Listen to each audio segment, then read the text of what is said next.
loves, welcome back to my channel. So today's topic is one of those that I honestly didn't even think about or call recently, and I just felt like, you know what, I want to talk about it.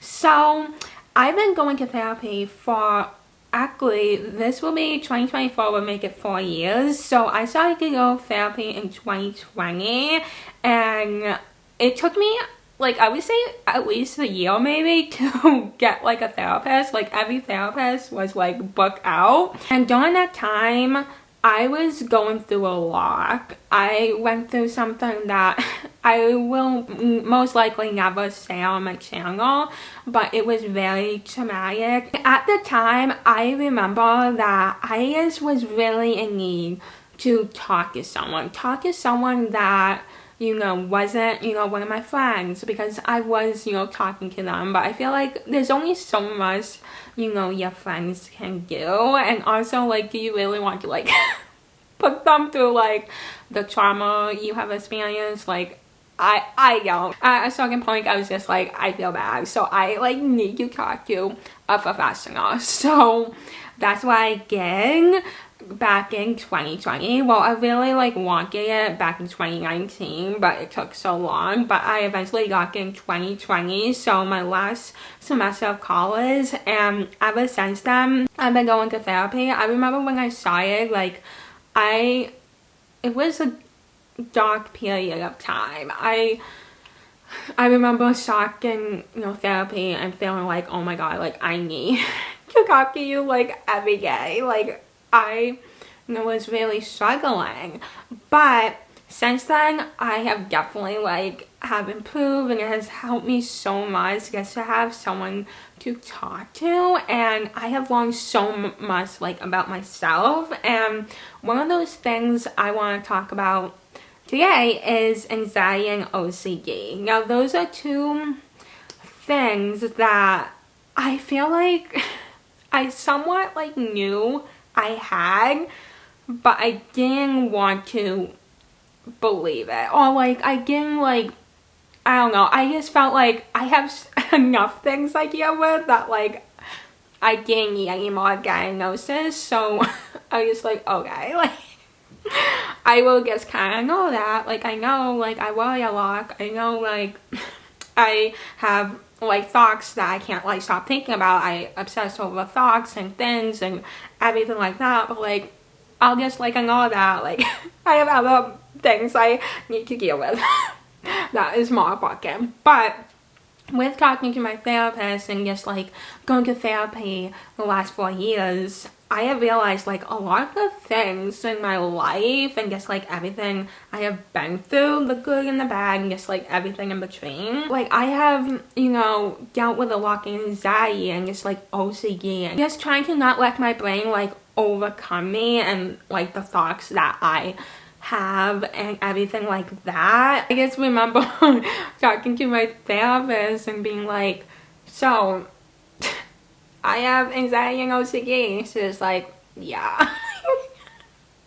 I'm, like, laughing, but, like, okay, one thing you need to know about me, if you don't already, I use humor to get through things. So that's why I'm, like, laughing. But let's first start off with anxiety. So I have always like, worried about, like, so much. And I feel like for me, I always thought, well, you know, everyone worries, you know, every so often, like, that's normal. But I think it took me a while to realize, like, the things that I am worrying about is not necessarily, like, things that, you know, the average person worries about.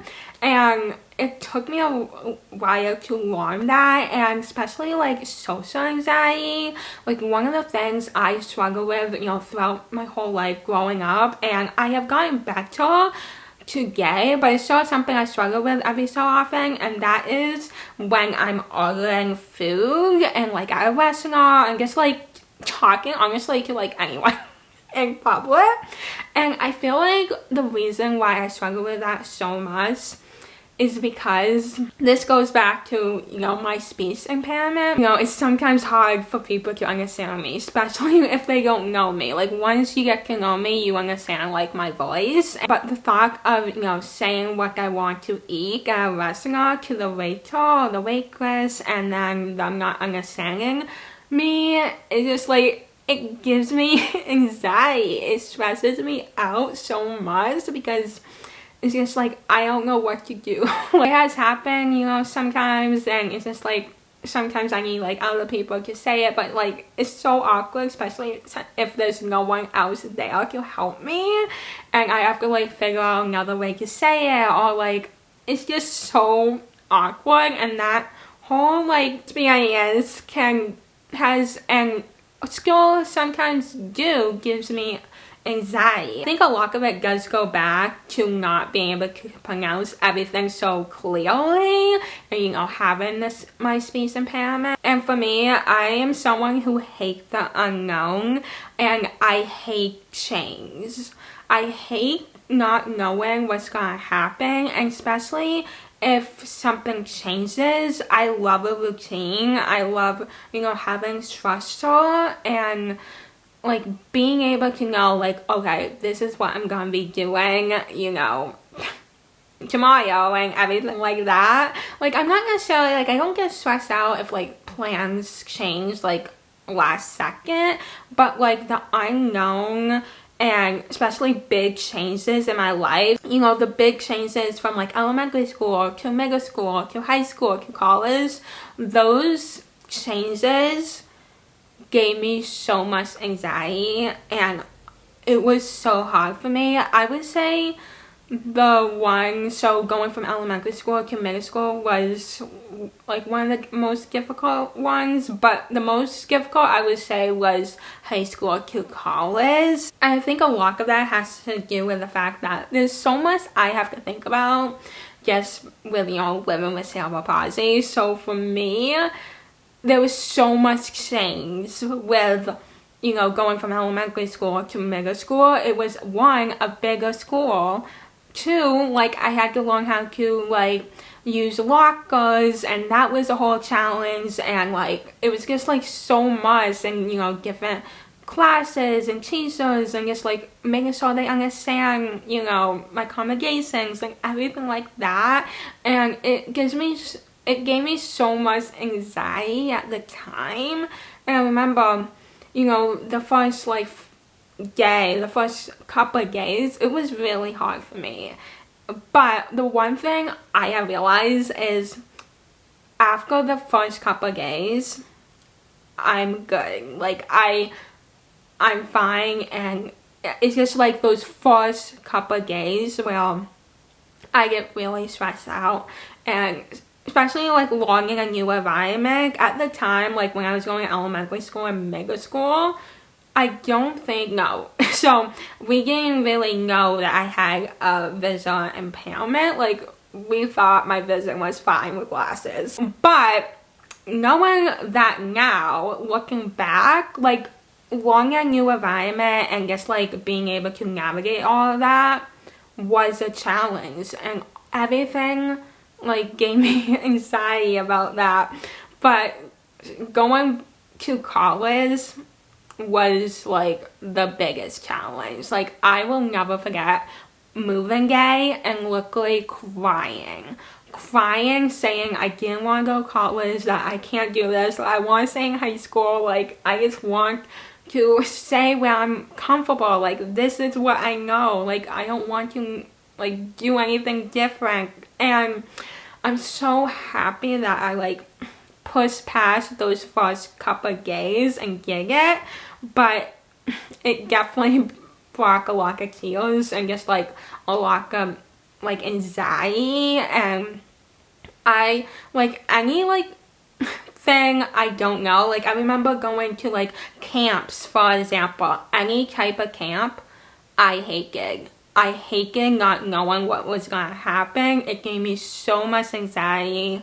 It was like the only camps I really ever loved was basketball camps, but other than that, it gave me so much anxiety. And I remember one camp, And this was actually one before I went to, so it was in between like graduating high school and going to college. I went to, I guess you would call it a camp, or like, I don't even know, but something like that. And it was, you know, other people like me who have disabilities, and I literally, like, I had so much anxiety. I was crying. I was like screaming. Like, it was honestly, like, I can just like picture it right now, but I get okay. Like, after just that first day, I get okay. So that's like some moments where I feel like my anxiety has like impacted my life. Like, a lot of it is big changes, and you know, I do have some anxiety, you know, being in social situations, so some social anxiety. But I feel like with anything, the more practice I have, like even like going on the van, like using transportation, like by myself, that first time gave me so much anxiety. But once I do it a couple times, I'm so much better. And you know, with anything, like, you know, going to the grocery store, going to any store, and you know, checking out, like, that can give me anxiety as well. But the more practice I get with it, the better I am. And I actually, my first video this year, my 2020 for reset, where I talk about some of my goals. One of them was to try to not worry as much, and that is still like one of my goals. But one thing I have like realized, and especially like going to therapy, is there's only so much I can control. The more things I know, the better I am when I'm like going out or like doing like whatever. The more I know, the better I feel. Personally, for me, I feel like I have learned, you know, ways, especially with going to therapy, of how I can, you know, help to control my anxiety and not worry as much. But I definitely know the things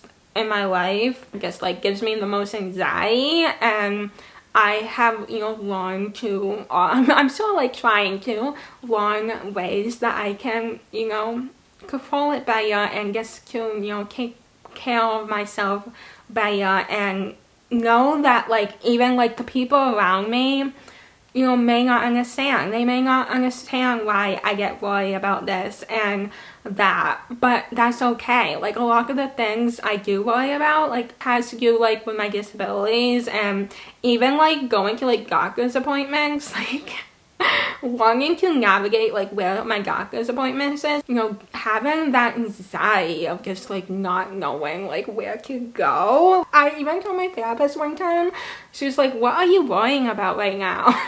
And I was just like, honestly, we would be here for like 2 hours at least if I told you everything I'm worrying about.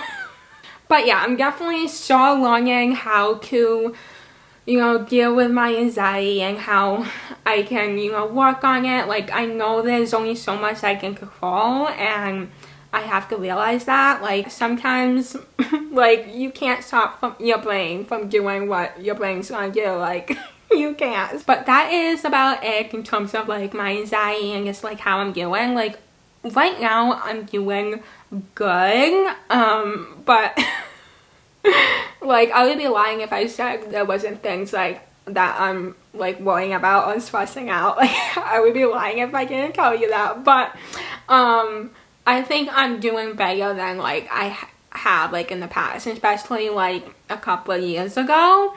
And in terms of my OCD, I guess OCD is interesting because, I don't know, it was one of those things, like I said, I use humor,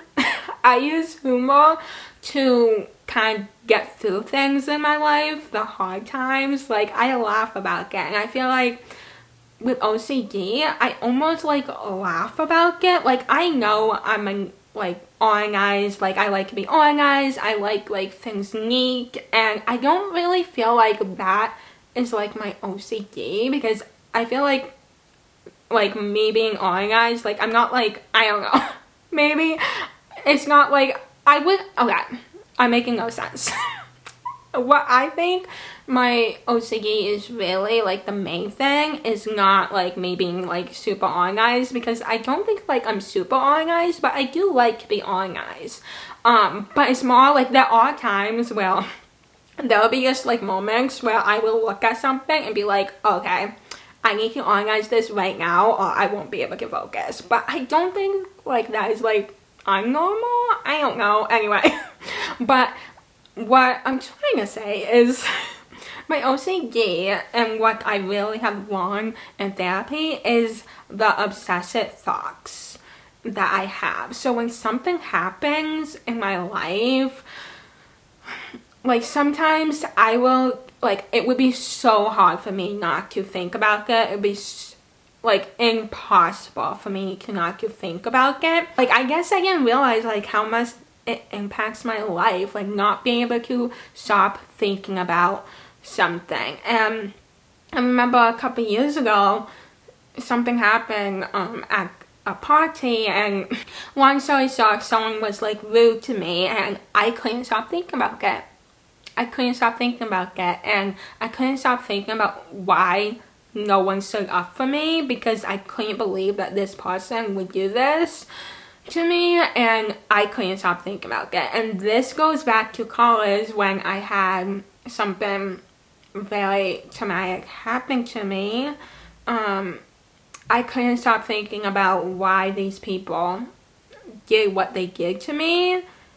I couldn't stop thinking about it, and it was impacting my life. It was impacting school. I had like the worst GPA I had that semester in my whole college career, and it was really like just impacting everything in my life. And I guess I didn't realize that was OCD, just like not being able to stop thinking about something. But this happens like literally so much. And also in situations where I, remember something that has happened, but like someone like claims it didn't happen. And I actually made a whole video about my memory and just, how I remember things as someone who is a pediatric stroke survivor.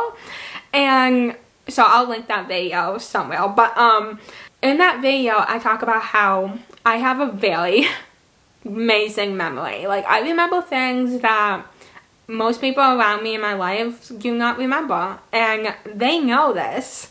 But there are times where something, like I'll bring up something, and because they don't want to remember it's true, they will claim it's not true, and that will drive me nuts. And that is something that will get into my brain, and I won't be able to forget it. Like I won't be able to stop thinking about it, and that goes back to my OCD, and it's just like it sinks. And one thing my therapist actually asked me recently, she was like, does your brain ever suck off? And I'm just like, I don't know. Sometimes, but like if I think about it, I am always thinking. Like it is actually hard to not stop thinking. Even when I'm done like tutoring and editing videos or filming videos and I want to relax, I feel like I'm so always thinking about, okay, like what am I gonna do tomorrow? Like what is on my to-do list? And it's just like, it's honestly interesting to think about, because that is something I haven't thought about. Like, does my brain ever suck off? But yeah, I guess it's really hard for my brain to ever like suck off completely. Like I'm always thinking. I know it does help like writing stuff down, so then I can be like, okay, like Megan, you're gonna worry about that tomorrow. It's on your to-do list. You will see this tomorrow. You can relax for the rest of the day. But it's so hard. It's like it's easier like saying it than actually doing it. But yeah, that is how my OCD affects me the most. Is definitely like the obsessive thoughts of like just like things that have happened to me, what people have said to me. It's really hard. It's really hard. And I guess for a long time I always like took it as a joke. Like, yeah, I have OCD sometimes. I guess I like being neat and organized, but like, no, that's really not how my OCD like impacts me. It's like the thoughts and not being able to stop thinking about them and just, you know, letting that impact my life. I think that is everything I want to talk about today. I could ramble on about like literally any topic for hours, but yeah, I can definitely, you know, talk about this more in future videos. I hope it made you feel, you know, a little less alone if you also, you know, have anxiety and OCD. And yeah, I'm gonna go. I hope you have an amazing day. Bye.